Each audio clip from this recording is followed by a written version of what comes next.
Hey guys, we are backstage right now. We're up in the dressing room with the Canadian Tenors. This is a big deal for me. Big deal. I've been a fan of you guys for, gosh, I can't, before the big Oprah thing, which we'll talk about in just a second. But welcome back to Chicago. Thank you. It's great to be back. Gotta love America. I know it's cold. It's very, very cold outside. Cold? Nothing Canada. Nothing. We're wearing our jackets on the inside. It's not cold. You guys were a fantastic, fantastic show tonight, Park West, here in Chicago. The best part about playing the States, as opposed to, you mentioned 5 continents on this tour, the best part about playing the States? You know what? I think it's just nice to know that, like, going into the States, there's a wide acceptance for the Canadian Tenors. At first we were nervous about that, you know, like, what are they going to think, especially with our name, you know, but it's been so embracing, and the crowds have been, like, so pumped and energized. They're intense. Which is great. The others saw us on the PBS or on Oprah, so they've just seen us on the television. Yeah. So, you know, it's really cool to come up to a show and after the first song, there's already like screaming and lots of energy, really high energy show. Carefree, Arizona, we couldn't even talk. People were screaming. That was awesome. Something you've dreamed of growing up? Sure, yeah. I think we all, you know, we're involved in music from a young age, so, you know, different capacities, but we all have diverse backgrounds, and we're very excited that you know, all of those differing backgrounds came to make, you know, what is now sort of a pretty, I guess, rich and textured mosaic, as we call it. Lots of different influences, and we love to sing music from a lot of different styles, and I think that's why there's been some great feedback from our audience. You know, they love all the different styles of music we try to bring to the table. And this is the first time I've seen you guys in concert. I was so excited about this. And you each have such amazing, and I really, really enjoy the part where you each took time out, gave a little background, and you each could do solo careers if you wanted. You're each individually are so. Thank you, man. Thank you. Blew me away. Absolutely blew me away. And I've never heard Forever Young like that. It was awesome. Sick. So it was awesome. Bob Dylan knows how to write them, you know. Yeah, it was. And he performed in this venue. He did. Yeah, I had a little moment there before I was singing, and I was like, "This is a song by Bob Dylan," and I was like, "Wait, he performed here this song 6 years ago. I better not mess this one up." You know? No pressure. And the Rolling Stones playing here, and we got to talk about, I guess, arguably one of the biggest defining moments of you guys here in the States took place in this town. Chicago. Just a little bit away. You guys were on Oprah, and you had a surprise guest. Who was this? What? Tell me about that. You don't remember that? It was a surreal moment for us. We found out that we were going to be on the Oprah show about a week before, or maybe 4 days before, and all of a sudden everything happened so fast. And then there we are on stage, and we're singing. They introduce us, and then the crowd starts jumping up to their feet, and we're like, whoa, they must really like that piano solo. Did they have it on the prompter or something? Applause, flashing. Exactly. Actually, I thought that was happening. And then I look over to Fraser, and that's when that was my reaction. Like, Clifton was there, it's like, hello. You have the most famous triple take, I think, on television in 2010. Yeah. It's amazing.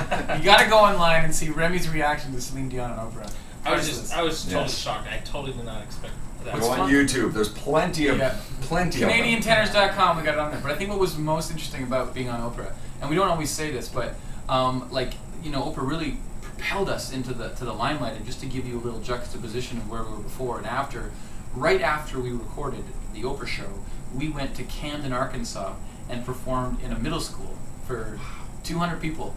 You know, brings it back down, doesn't it? But we did that in Canada, and right? Yeah, that's how we started. I mean, we started from the ground up. Like, we didn't have money thrown at us in marketing. That wasn't our path. Like, we started working different small theaters around the country in Canada, and that's how we started here in the States. Our very first tour, just ground up. And you know what? We're so happy we did it that way, because our fans are with us, I think, for a very long time, and we got to learn our craft while doing those. We have fans that come to our shows, and like we've had fans that we started in Holland maybe about 4 years ago. We did 2 concerts, and then we went back to 4, and then it was 12, and then 16, and we have fans that leave Holland and come and follow us for 3 or 4 tours here in the States. Dedication. Yeah. Very dedicated fans. We have amazing fans, And we truly have to, we thank them as often as we can, because without them we wouldn't be able to do this. We did that 80-city American tour last year to start the American thing, and then we got some great TV time. We did the Canadian Anthem on the NBA and the MLB All-Star Games. We did the PBS 1,500 hours now of television time with that show alone. They aired Oprah 3 times, Dr. Phil. So it's been a great breaking into the U.S. market. Thank you, fans. Yeah, we love you. You guys are great, and you're welcome. They also take initiative in some of the things that we do. Like we have a charity called Voices for Bulembu, and we raise money for orphans, and they take it upon themselves to create their own fundraising days. Fundraising days. It's and amazing. They bracelets that to sell. I saw clips on your website about that. Yeah, it's unbelievable. We have really great fans. Voicesforbulembu.org. And last question before a request. Do you guys plan on putting the next album? Are you going to put your song on the next album? How are you going to? Have you thought about that? We're discussing repertoire right now. It's an exciting time, and it will be an exciting album because we're collaborating with some of the best in the industry, not just asking them for songs, but actually writing with them. We're writing our own songs, so we have a lot of repertoire to choose from. We're always open to suggestions if people have a good suggestion to send our way. But we're sort of like, we have all these songs on the table right now, and it's just selecting the right ones. We might do like a live album or something, and on the live record we might have our solos on there. I mean, that could be. By the way, performing live, you guys are. Some people are studio singers, Katy Perry. Some people are studio. You guys are, and I'm not BSing you. I'm telling you that you guys are, if not better, live, which is surreal in the audience. It's surreal. It's funny that you say that because in the studio it's special, but nothing. And I can only speak for myself, but I think the guys might agree that there's nothing better than that feeling of being on stage and connecting with the audience, and really that connection with them and the energy. It propels you to another level of musicality, and you're on a high. And you're flying.